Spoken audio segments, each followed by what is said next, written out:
Disclaimer, doll customization is not for children. I am using toxic chemicals as well as sharpened tools. Hello my loves, I'm Susika. Welcome to another episode. Today I'm going to create an unusual doll, a dragon warrioress. For this project I'm going to use this doll as a base. This doll is inspired by a snake and has textured skin and an interesting face mold. I bought this doll second hand. She still has a piece of plastic protecting her face. I carefully remove the plastic piece from her head.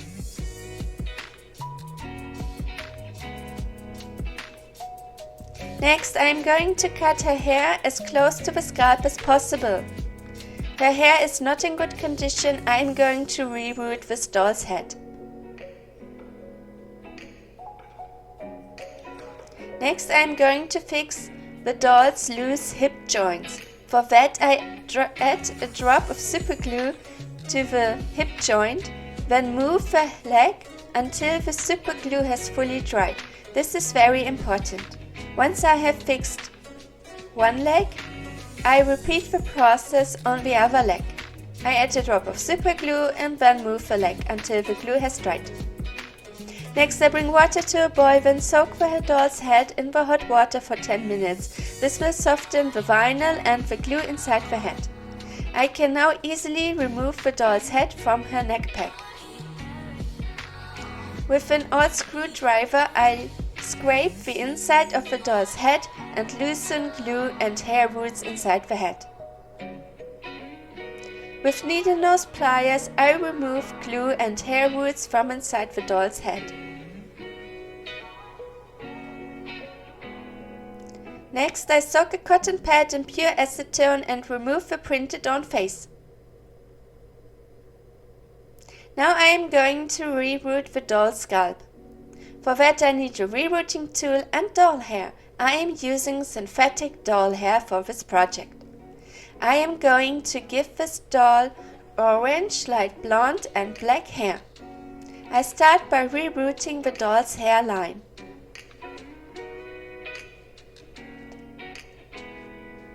I will do different streaks of colors for this doll's hair. This is how the hairline looks after it is fully rerooted. I am now going to fill in the rest of the scalp with doll hair.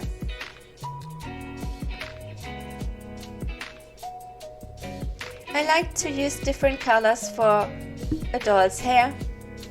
It gives the doll more visual interest. This process takes many hours, but it is worth it.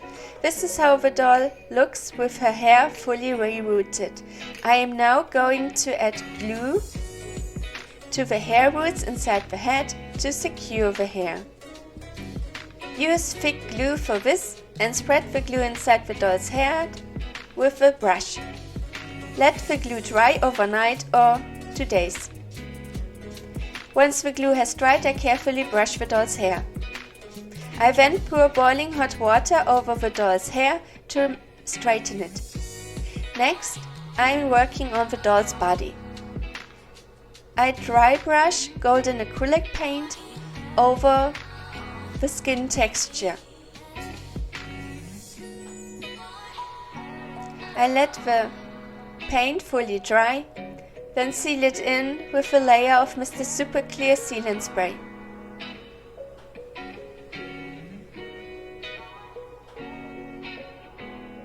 Next, I am working on the doll's outfit.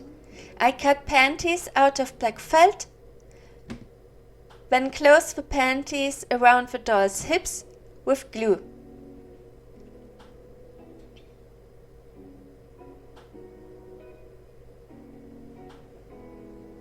I am going to use this golden fabric for the doll's outfit. Here I am trying to pull a few threads out of the fabric to scrunch the fabric. This is a very delicate fabric. I try not to ruin it.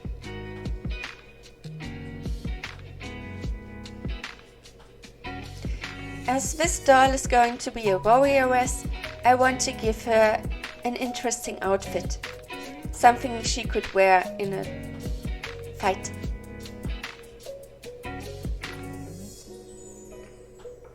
I'm going to gather the fabric by pulling out the thread, and then I wrap the fabric around the doll's hips and secure it to the panties with a drop of glue.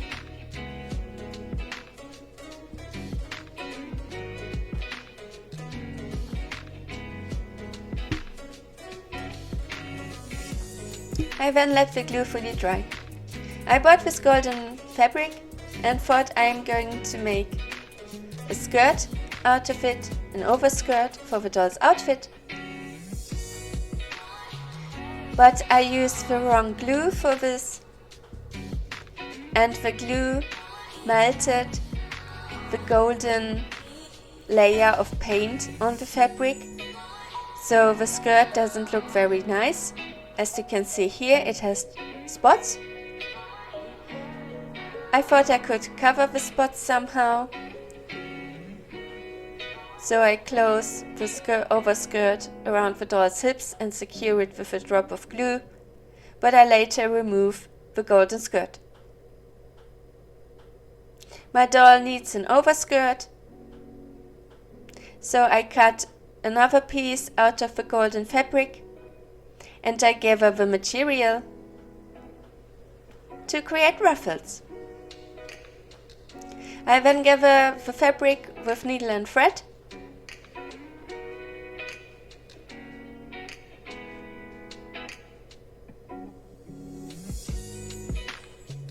This is a simple technique that everybody can use.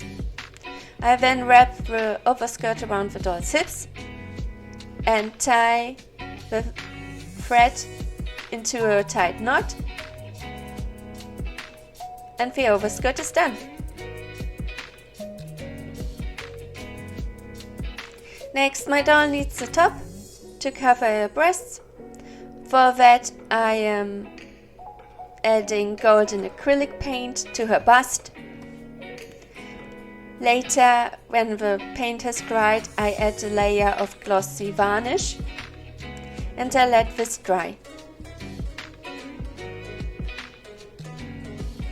I then wrap thin black ribbon around her breasts to create a top. But as you can see, the paint hasn't fully dried and the varnish either, so I remove the paint and varnish from her breasts and try again. I paint the breasts golden and make sure to let the paint dry for longer. I then add glossy varnish to the breasts, and again I let it fully dry. Once everything has dried, I take the black ribbon and wrap it around her breasts. I secure the black ribbon with a few dots of glue.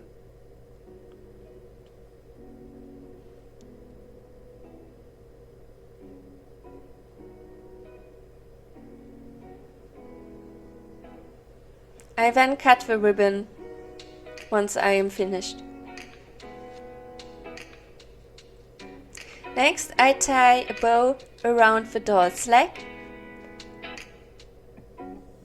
to create an accessory.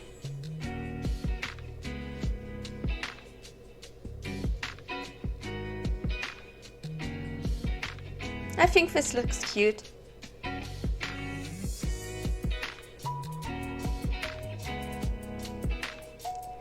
I also added a necklace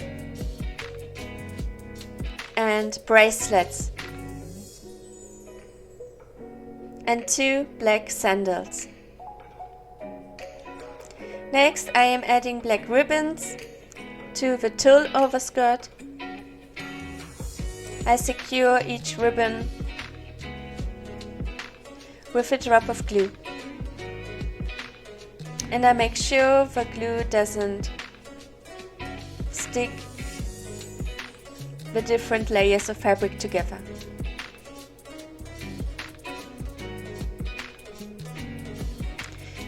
The head of the doll has a dent at the back of her head. I think there used to be an accessory attached to the back of her head. I cover the dent with a black ribbon.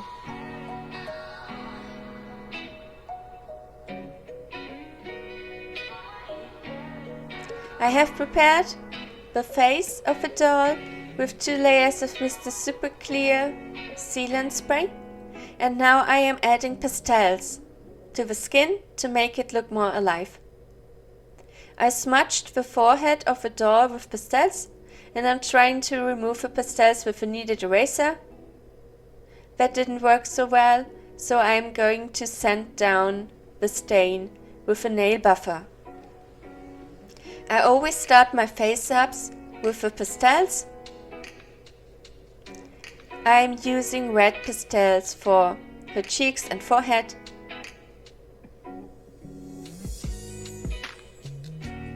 And I also color her lips with pastels. And again, with a kneaded eraser, I remove excess pastel powder. I use orange pastels for her eyeshadow.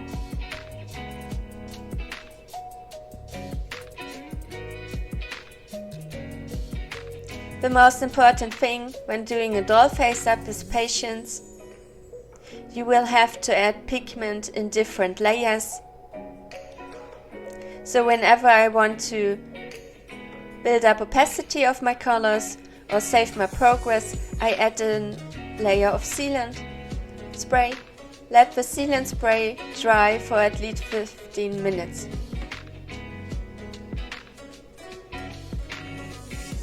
I want to give this doll a fierce expression that suits a warrioress, and for that I am drawing arched eyebrows.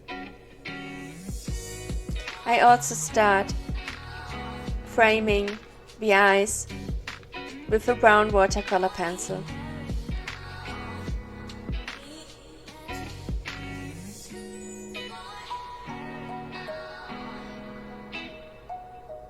I use a black watercolor pencil to darken the lines. Watercolor pencils can easily be removed with a wet brush. This is why I prefer to work with watercolor pencils than with acrylic paints. I darken the end of her eyebrows with black. I use a white watercolor pencil to color the sclera, and yellow for her iris.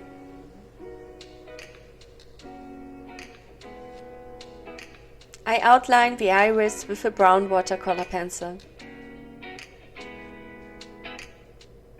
I color the upper part of the iris with brown. I draw her pupils with a black watercolor pencil.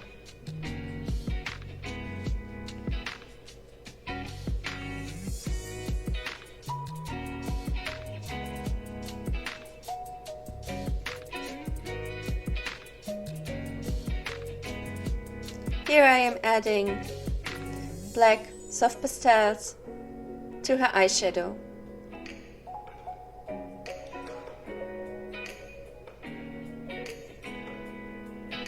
With a kneaded eraser, I can remove excess pastel powder from her skin.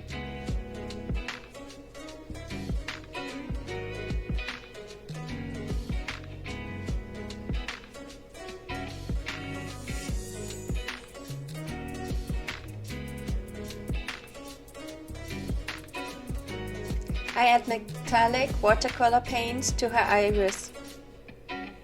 I let it dry, then add a layer of sealant. I want to give this doll tribal motifs on her forehead and cheeks. For that I sketch the motifs with a brown watercolor pencil. I then seal the face up with sealant spray, and then I add golden watercolor paint with a nail art brush and a dotting tool to the motifs that I have drawn before. I give her catch lights and white eyelashes with white gouaches. After 2 more layers of sealant spray, the doll face is done. I reattach the head to the body, and this is my finished dragon warrioress. I gave her a pet dragon, and I call the dragon warrioress Raya. I also gave her a doll-sized sword, because she is a fighter. I really think this doll turned out good. I like her outfit, even though I had to improvise. I like all of her details and her 3-colored hair and her pet dragon. Tell me in the comments how you like this doll. Stay safe and be creative.